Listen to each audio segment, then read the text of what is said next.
Hello and welcome to Nea Fokea. Nea Fokea is a pleasant village on the northeastern coast of the Kassandra Peninsula in Halkidiki. It has wonderful views over the Toronios Gulf, a small harbour, a nice beach, and bars and restaurants overlooking the sea. My name is Daniela and I tell you about the history, mythology, or art of the places I visit. This is the Tower of St. Paul, and it is a nice example of Byzantine medieval architecture. The tower was built by the Byzantine Emperor Ioannis Palaiologos around 1407 to protect the local monastery. The local monastery belonged to the St. Paul Monastery of Mount Athos. Most of the old monastery is gone and the small church was built in 1868.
Mount Athos is on the Athos Peninsula, the first leg of the Halkidiki Peninsula.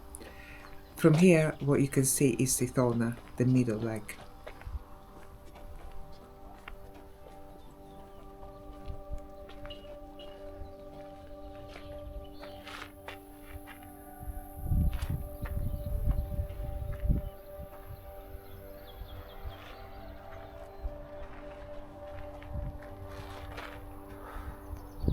From the position of the tower and the blocks of stone around the base of the tower and the location on the edge of the cliff, I would say that there were additional defensive structures around the tower. The monastery buildings probably shelter behind these defensive walls. The tower elevated entrance is on the sheltered side, so it is probable that the tower was accessed from the monastery complex. Very little remains, so it's not possible to say for sure if access was by stepladder or if there was a wooden bridge, for example, connecting one of the monastery buildings to the tower. The elevated entrance also suggests that the bottom of the tower was used for storage, and it follows that the tower was designed to resist short sieges. There are narrow windows on the upper floors, so the tower was used both as a lookout tower and a dominant place to fight off attackers. However, looking at the layout, the tower would easily fall if the attackers landed in the port and made their way to the back of the monastery, and cutting off the water and food supply to the people inside the tower. It wasn't designed to withstand prolonged sieges. And at the time, the tower was built to protect the monastery from the main risks posed by pirate attacks and incursions by Venetians and Ottomans. In the end, the Ottomans conquered the Halkidiki Peninsula in 1430. The tower was once again the center of activity during the Greek War of Independence in 1821. It was the headquarters of Emmanuel Papas, the leader of the Macedonian revolutionary forces. The Ottomans set fire to it during the conflict, but the tower mostly survived. But why St. Paul Tower? This is where the history meets the legend. The records of St. Paul the Apostle's second journey to Europe tell us that St. Paul arrived in Kavala in 49 AD. From Kavala, St. Paul travelled to Amphipolis, then to Thessaloniki, and from there on to Athens and Corinth. The commonly accepted route is overland from Amphipolis to Thessaloniki. Well, I've driven on modern roads from Amphipolis to Thessaloniki. And in 49 AD, before nice modern straight roads, it would have been a difficult journey, whereas the sea routes had been established since antiquity. So it is possible that from Amphipolis, Paul travelled to the coast to board a ship bound for Thessaloniki. The legend tells us that St. Paul went to Yerissos on the Athos Peninsula to teach Christianity, but the people there refused it and began chasing Paul off. Paul asked for God's help, and God led him to a secret cave where he could hide. And the cave that sheltered the saint is just a few steps away from the tower.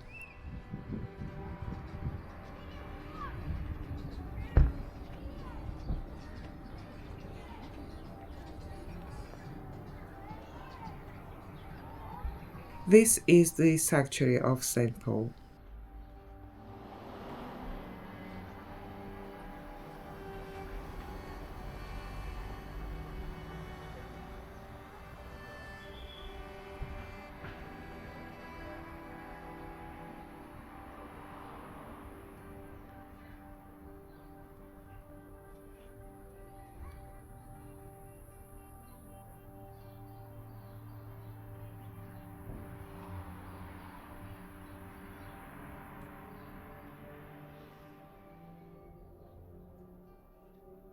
There are two half columns by the side of the entrance, which I would say are in the Doric style.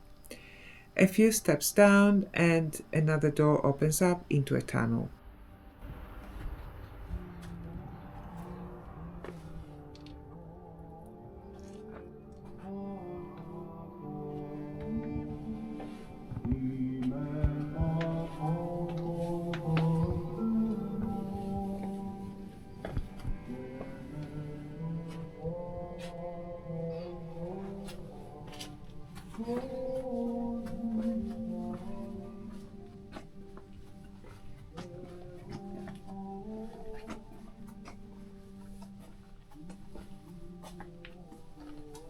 The tunnel terminates in front of a small pool.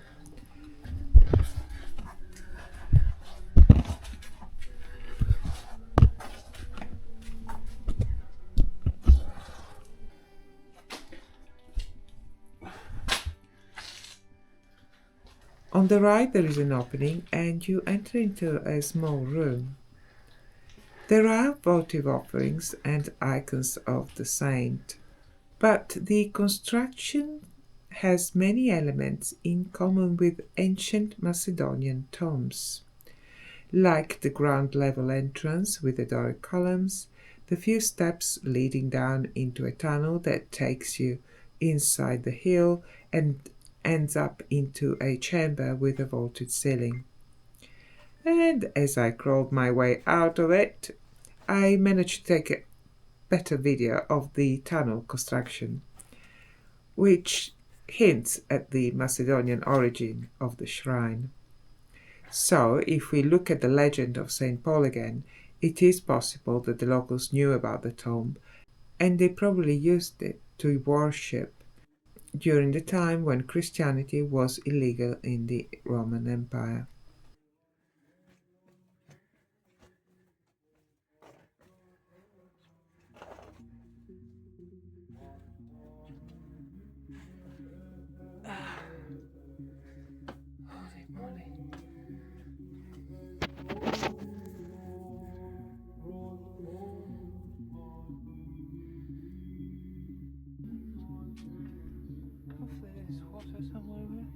Why Nea Fokea?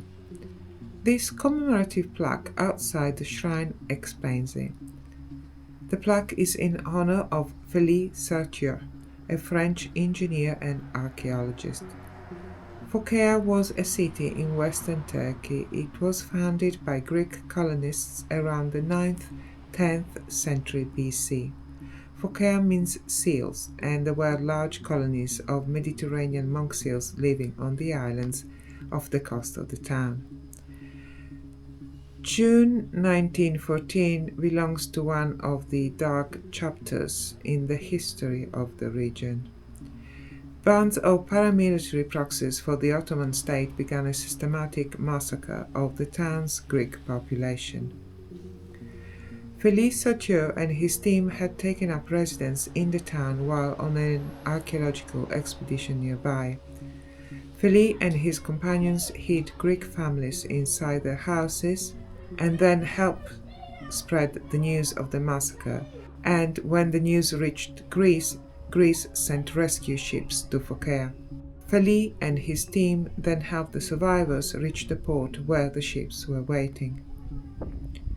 Some of the survivors started a new life here, and in 1924 asked for the area to be renamed Nea Fokea, or New Fokea, after their old home.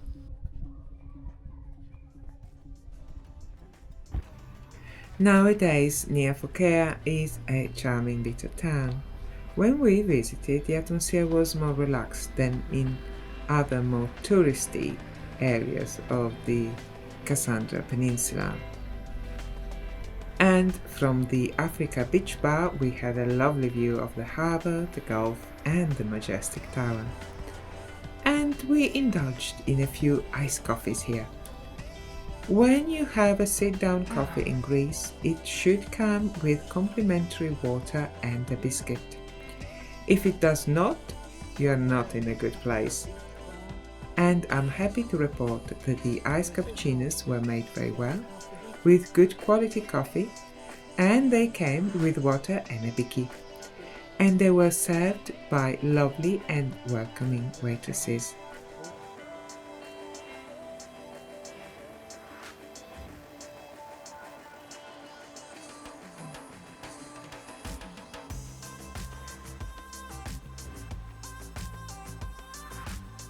Thank you for watching. In my videos I tell you about the history, mythology and art of the places I visit in Europe. If you like this take on travel, please subscribe. Until next time, thank you for watching, have a lovely day, bye bye!